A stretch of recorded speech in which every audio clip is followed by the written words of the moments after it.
Focus on the challenges would be maybe a gentle term for the power purchase arrangements situation and issue. And as you know, I believe it was late August that the MSA found the balancing pool broke the rules under what I think most reasonable people would say is pretty likely some very intense political pressure from the NDP and from the government.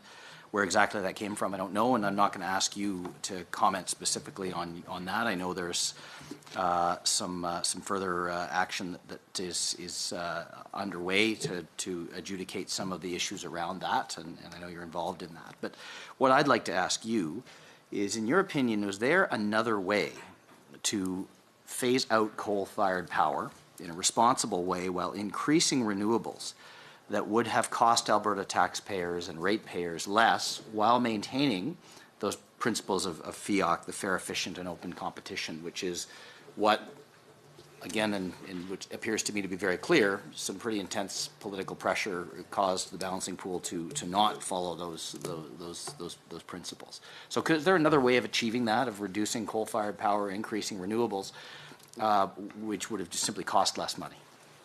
Well, one, I think we have to answer your question, we'll begin with an understanding of Alberta's power fleet. We are, I wouldn't say unique in Canada, but we are a thermal market. We have to burn something to make power for bulk of our supply, gas or coal. We're not blessed with the topography of other jurisdictions like BC, Manitoba, Hydro-Quebec, elsewhere where they have hydropower. So we are a thermal power market and will be for the foreseeable future. That means we also emit a lot of GHG, more so than other jurisdictions do, because we are thermal. That makes the challenge of reducing GHGs in a thermal market an acute one. It's not easy to do this simply and painlessly, especially in particular if you understand our history, which was to create a commoditized market. Our members were to compete and produce low-cost power. That was the sum total goal of policy for the last 20 years. Policy has now brought in new aspirations, and the fleet was getting more efficient anyways. But the recognition of the fact that we're a thermal market is important. Then we look at the Climate Leadership Plan, which sent a price signal. It said, we're going to create a price signal, $30 a ton, that will incent behavior across the province. Industrials would try to reduce their emissions, power supply would try to shift over.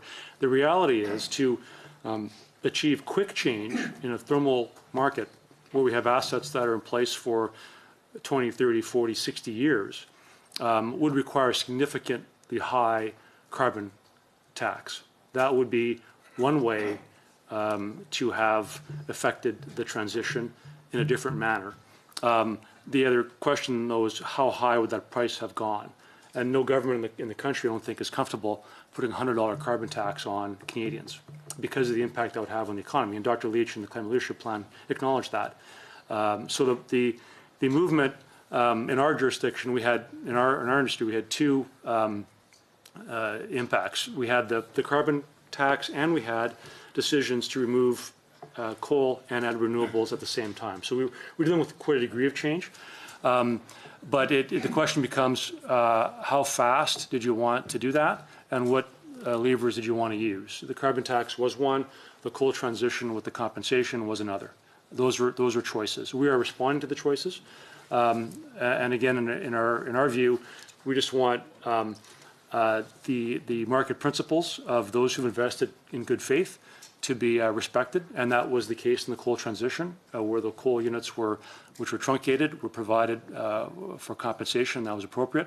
But the choices around how fast you want to move to a greener grid is a policy decision that we're responding to.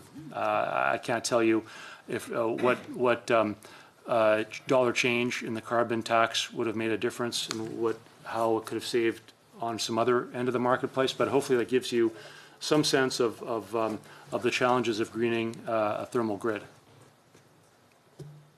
A quick follow-up. Sure, go ahead, Mr. Clark. You know, when you said we have to burn something, we're a thermal market, the member for West Yellowhead, Mr. Rosendahl, scoffed at that. And I guess what I'd really just appreciate an opinion from you on is if we had a pure renewables market in Alberta, if all we did was renewables, one, is that even feasible? Could we keep the lights on in the province? And two, what would it cost? Yeah, I've got an appendix for you. This gives you a sense of the current fleet. We've got 16,000 megawatts of supply, and 14,000 of that is thermal. Wind comprises 1,400 megawatts. We have 5,000 coming in. At this point, a pure renewable grid for Alberta would be a long way away. We would need massive improvement in storage, the ability to store massive amounts of power, some 16,000 megawatts, and then dispatch that power when it was needed. We have in Alberta a unique challenge also of a very significant industrial consumption base. 2/3 of our consumption is industrial. Industrial consumers require power 24/7. That's why they built cogens for on-site steam and power needs. Renewables like wind and solar have a role in the fleet, but they're not dispatchable. At this point, they cannot be relied upon to serve industrial load of this size. You would need backfilling supply. The most predictable, scalable backfilling supply we have is natural gas simple cycle or natural gas combined cycle. So you have to look at, to get to 100% of your power needs, 100% reliability, you add your 45% capacity factor of renewables and 65 of something else. 55, 65 something else. So that will likely be gas. So the two work together to meet demand. There is a role for all fuel types.